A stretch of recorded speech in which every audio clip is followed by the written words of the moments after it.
How long is this gonna take? So much for taking care of me. Lex, starting today, I'm locking your phone and laptop away.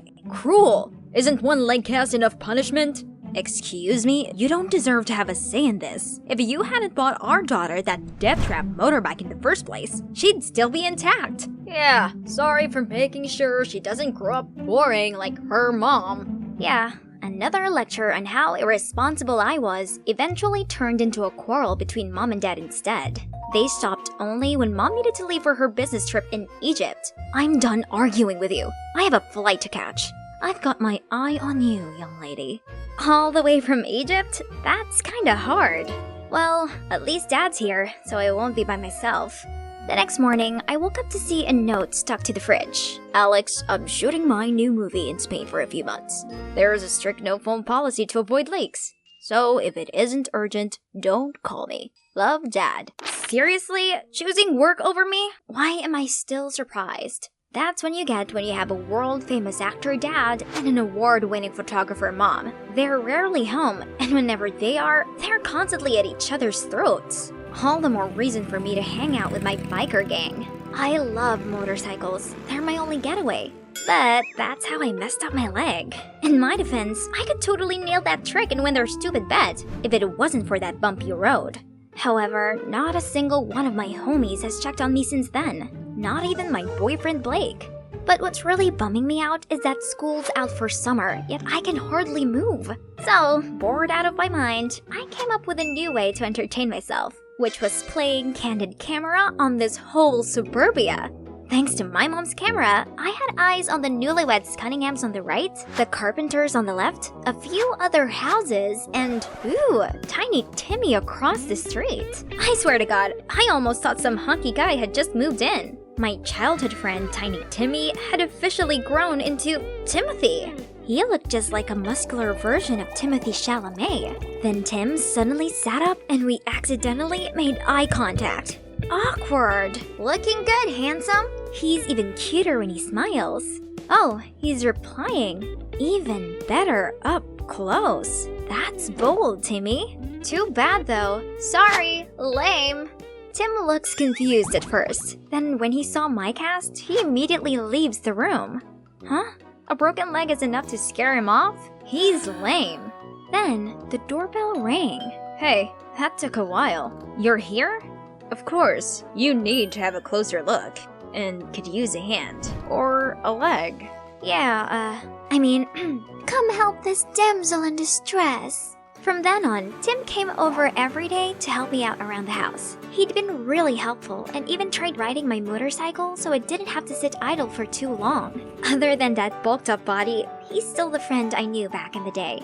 We still had so much fun playing video games and watching movies together. You have to watch Bodies, Bodies, Bodies. It's nuts. Actually, I thought you might be into Lady Bird. Such a heartwarming coming-of-age story. Ew, no way. Timothy Chalamet is in it. Okay, sold. But how do you know that it'd sway me? I just do. Like how I know you spy on me from time to time, which, by the way, is super creepy. Yeah, right. As if he didn't intentionally leave his blinds open while working out, Mr. Shy Guy. One day, as usual, me and Tim were hanging out, when suddenly my dear boyfriend Blake made a noisy entrance. Babe, you won't believe this. There's a racing tournament going on in the Upper West Side. You have to come. What's going on here? Sup? What do you mean, sup? Who's this little brat? Oh, this is Tim. Tim, this is Blake. Say hi. Hi. I don't care. What do you think you're doing? Watch your tongue. You've been ignoring me for weeks, and now you show up raving on about some dumb street racing contest? You don't even remember that I broke my leg, do you? But, you're mine! Blake was fuming like a bull ready for battle and about to throw hands at Tim, but he stopped his fist mid-air. A defeated-looking Blake fled off as soon as he got out of Tim's grip. Coward. I apologized to Tim for dragging him into this mess, and he was surprisingly cool about it. Just curious, how did Blake and you become a thing? He's the leader of the biker gang, so I thought he was cool, but honestly, I never expected our relationship to last. Just like every other couple's. Exhibit A, my parents. I see. My dad's a good example as well. Then Tim revealed that his dad left his mom for another woman last year, which really upset him. I could relate so much to his situation. Maybe being locked up at home wasn't so bad after all, since we had the chance to catch up on everything. But the following morning, when I was chilling in my room, something horrible caught my eye. Something blonde. It looked like she was returning a hoodie to Tim. What kind of friend borrows a hoodie and acts like that around each other? Let's see what he has to say for himself. Who's that blonde? What was she doing at your place today? What? Who? She might look like strawberry shortcake, but don't be fooled. Whatever love you two might think you have will soon fade. That sweetness will turn sour in no time. Tim just burst out laughing. What's so funny? What made you think so? You don't even know Annabelle. Don't believe me? See for yourself. I then showed him all of the secrets I'd uncovered in our seemingly quiet neighborhood. First off, the couple from number 9 were both having affairs. The daughter from number 11 was using her boyfriend to hide her real relationship with another girl.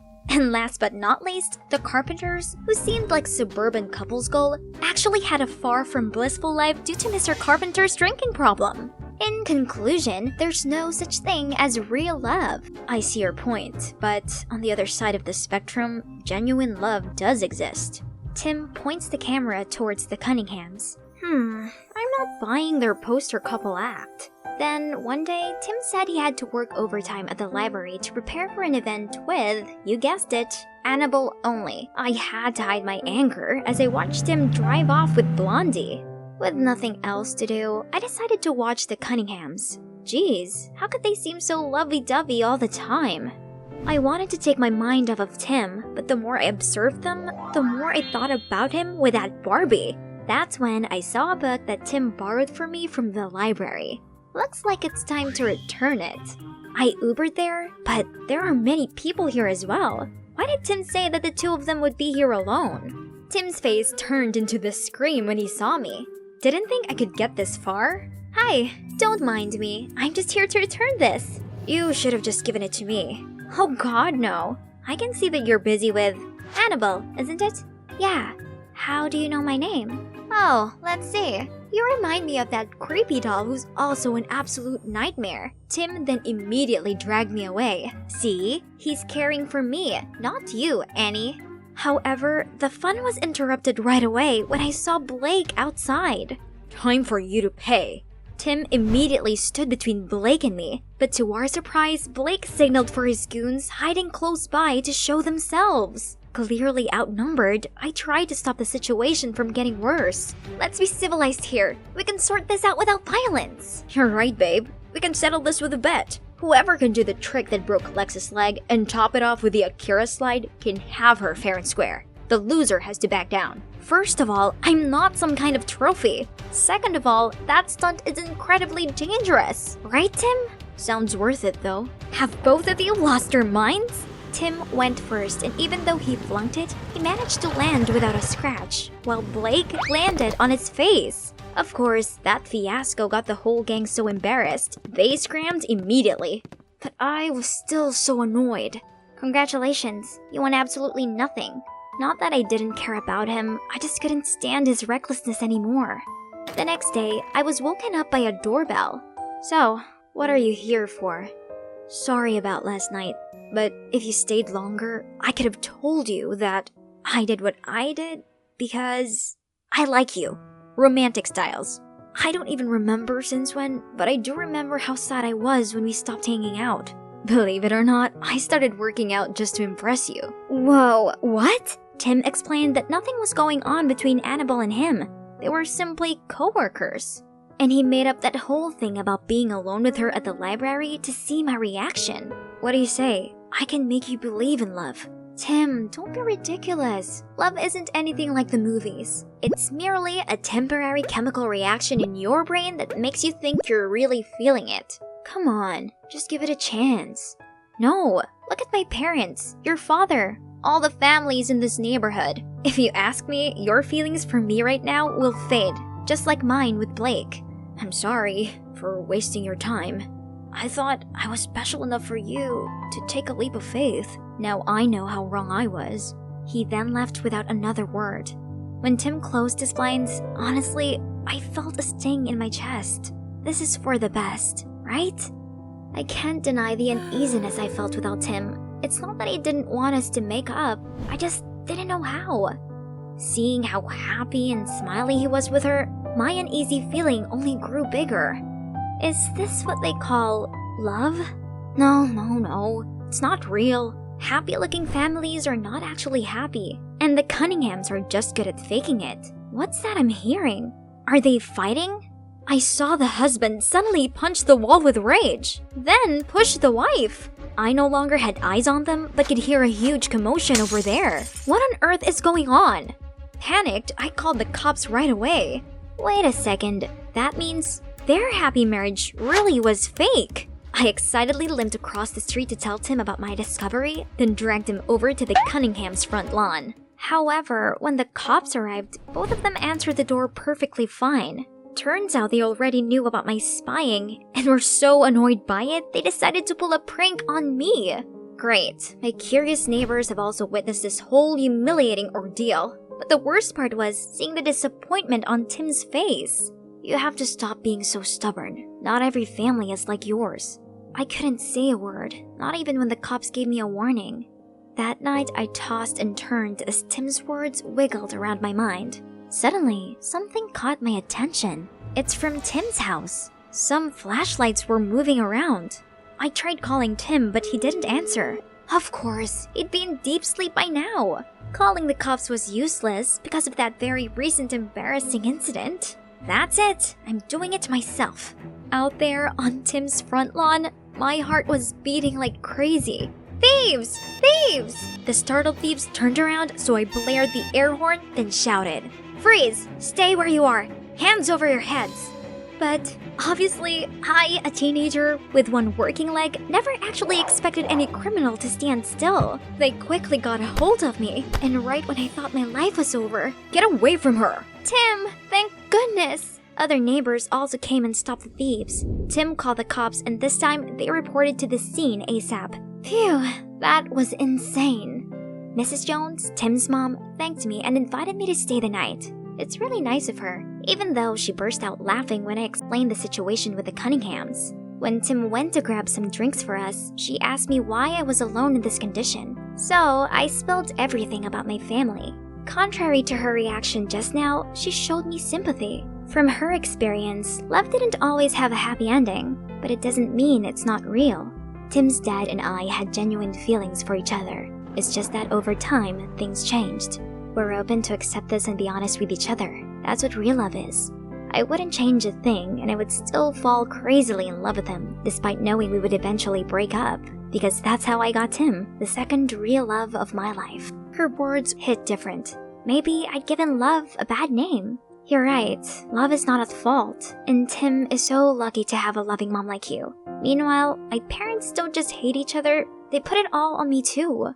Bet you, even tonight's incident won't make them care. I see where you're coming from, but why don't you just give it a try? Their reactions might surprise you. So, I called them up, and guess what? They both sounded concerned on the phone and said they'd come home as soon as they could. See, I told you so. It's alright now. Timmy, please show Lex where she'll be sleeping. That was really brave of you. Being all heroic out there despite your whole situation. I wouldn't have risked my life if it wasn't for what? I'm all ears. For you. I'm sorry I overreacted. The thought of becoming a boring old couple who hate each other bugged me. But then I realized if we were together, we wouldn't have to be that. We could be like the Cunninghams. That doesn't sound too bad now, does it? I guess not. Next morning, I woke up to my parents' call. They actually kept their promise this time.